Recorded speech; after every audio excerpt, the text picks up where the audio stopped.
ರೈತರಿಗಾಗಿ ದುಡಿಯುವೆ ಡಿಕೆ ಸುರೇಶ್.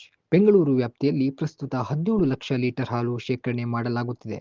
ಮುಂದಿನ 2 ವರ್ಷದಲ್ಲಿ 24 ಲಕ್ಷ ಲೀಟರ್ ಹಾಲು ಶೇಖರಣೆ ಮಾಡುವ ಗುರಿಯನ್ನ ಹೊಂದಿದ್ದೇವೆ. ರೈತರ ಬೇಡಿಕೆಯನ್ನ ಈಡೇರಿಸಲು ನಾವು ಸದಾ ಬದ್ಧರಿದ್ದೇವೆ.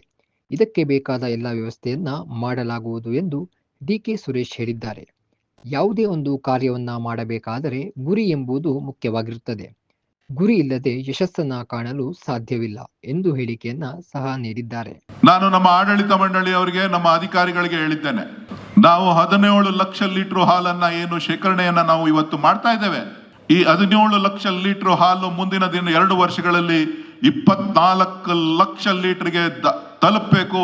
ಆ ಒಂದು ವ್ಯವಸ್ಥೆಯನ್ನ ನಾವು ರೂಪಿಸಬೇಕು ಅಂತಕ್ಕಂಥ ಗುರಿಯನ್ನ ನಾವು ಇಟ್ಕೊಂಡಿದ್ದೇವೆ. ಗುರಿ ಇಲ್ಲದೆ ಯಶಸ್ಸನ್ನ ಕಾಣಲಿಕ್ಕೆ ಸಾಧ್ಯ ಇಲ್ಲ. 24 ಲಕ್ಷ ಲೀಟರ್ ಹಾಲನ್ನ ನಾವು ಸಾಧನೆಯನ್ನ ಮಾಡಬೇಕು. ಯಾಕೆ ಮಾಡಬೇಕು? ಯಾಕೆ ಈ ವಹಿವಾಟನ್ನ ಜಾಸ್ತಿ ಮಾಡಬೇಕು? ಅದರ ಹಿಂದಿನ ರಹಸ್ಯ ಏನು ಅಂತ ಹೇಳಿದ್ರೆ, ಅದರ ಹಿಂದಿನ ರಹಸ್ಯ ರೈತರಿಗೆ ಅನುಕೂಲ ಮಾಡ್ತಕ್ಕಂಥ ಒಂದು ಪರಿಕಲ್ಪನೆಯನ್ನ ಇಟ್ಕೊಂಡು ಆ ಗುರಿಯನ್ನ ಇಟ್ಕೊಂಡಿದ್ದೇವೆ. 24 ಲಕ್ಷ ಲೀಟರ್ ಹಾಲು ಉತ್ಪತ್ತಿಯನ್ನ ಮಾಡಿದಾಗ ಮಾತ್ರ ನಾವು ರೈತರ ಏನು ಭಾವನೆಗಳಿದೆ, ದರ ಬೇರಿಕೆಯನ್ನ ಮಾಡಿಕೊಡ್ಬೇಕು ಅಂತಕ್ಕಂಥ ಒಂದು ನಿಮ್ಮ ಕೂಗಿದೆ, ಆ ಕೂಗನ್ನ ಸ್ಪಂದಿಸಲಿಕ್ಕೆ ನಮ್ಗೆ ಸಾಧ್ಯ ಆಗ್ತದೆ. ಇನ್ನಷ್ಟು ಹೆಚ್ಚಿನ ಮಾಹಿತಿಗಾಗಿ ಫಾಲೋ ಮಾಡಿ ಬ್ರಿಗೇಡ್ ನ್ಯೂಸ್ ಕನ್ನಡ.